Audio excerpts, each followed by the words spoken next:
Today we're going to do a video about cold brew coffee. I got introduced to homemade cold brew coffee a couple of summers ago by a coworker, and I've kind of stayed with it. And at first it seems like kind of an undertaking, but it's super simple to make. I submit to you it's easier to make than hot brew coffee. So what is cold brew coffee? So let's talk about that for a second. Really, the name says it all. It's a matter of brewing coffee with cold water instead of hot water. Hot water accelerates the process of brewing coffee. If you want to get scientific and chemical about it, the molecules are moving faster in hot water, and therefore it brews the coffee faster. And that's for the most reason why we drink hot coffee. I think the coffee tastes better, is a lot smoother, has a little bit more caffeine still in it if you do the cold brew coffee. And I think for a lot of people that don't even like coffee, you might like cold brew better than warm brew coffee.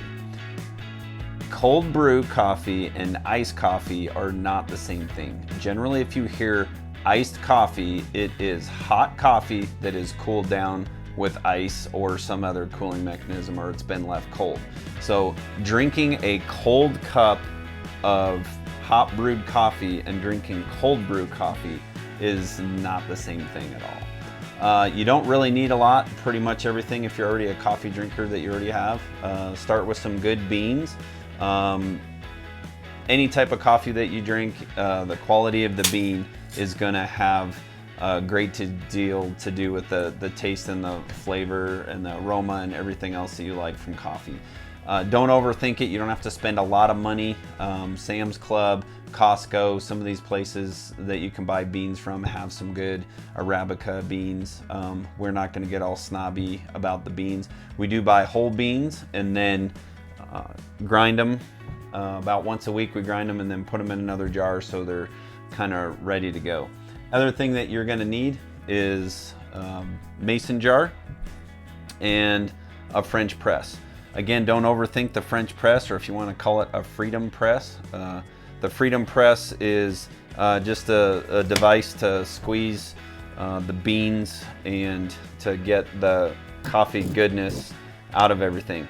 If you get online, Amazon or whatever, you can buy a freedom press for 15 bucks. You can spend a lot of money on them. We've had this one. It's kind of a lower end model and it's pressed a lot of coffee. So use the same ratio that you would use normally making your hot brew coffee. So if you're going to put this in your 12 cup coffee maker and you're going to make 6 cups, it's generally a scoop per cup. The caffeine ratio, like I said, is a little bit higher. So for a jar this size, I might only use 4 scoops. I think we started with 6 on this size of a jar and it was just a little bit much. So again, don't overthink it. As you can see, not super precise in the measurement there. And then simple water. I'm fortunate enough to live in a place where just filtered tap water is really great water. Where I live here in Colorado. So then the lid is going to go on this jar, and this is going to just simply go in the refrigerator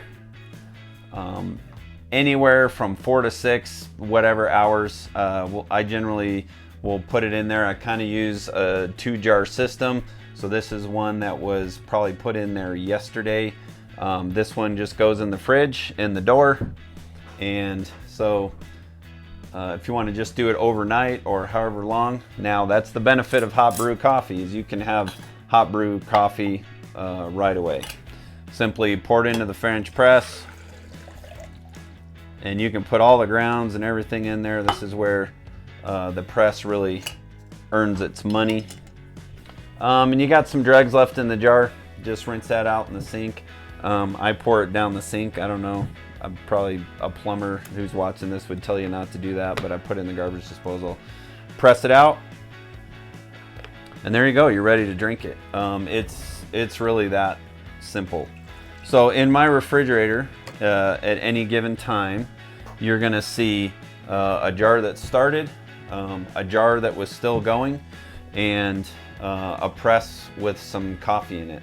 That's really all there is to it. Some of the other benefits of the kind of having your cold brew system is if I'm going on a road trip or if I'm going camping or doing something like that, I can throw one of these in the cooler, and then I don't have to heat water, do anything. I can just put it right into my tumbler. This one is a Ingold tumbler. Just throw it right in there. Bring a press with you. You can strain it through cheesecloth. You can strain it through a bandana, whatever it is you need to strain it through. The press just kind of expedites things a little bit. So it's pretty simple. I think once you get a taste for a cold brew coffee, you'll really enjoy it. I don't put anything in it. That's another thing that's different between the cold brew and the hot brew. If you were to put a creamer or something in here, again, that hot coffee breaks that creamer down, breaks that sugar down. But I just drink it black. Ooh, that's really good. It's just super smooth. If you've never tried cold brew, maybe for Christmas or your birthday or something, ask to get one of these presses.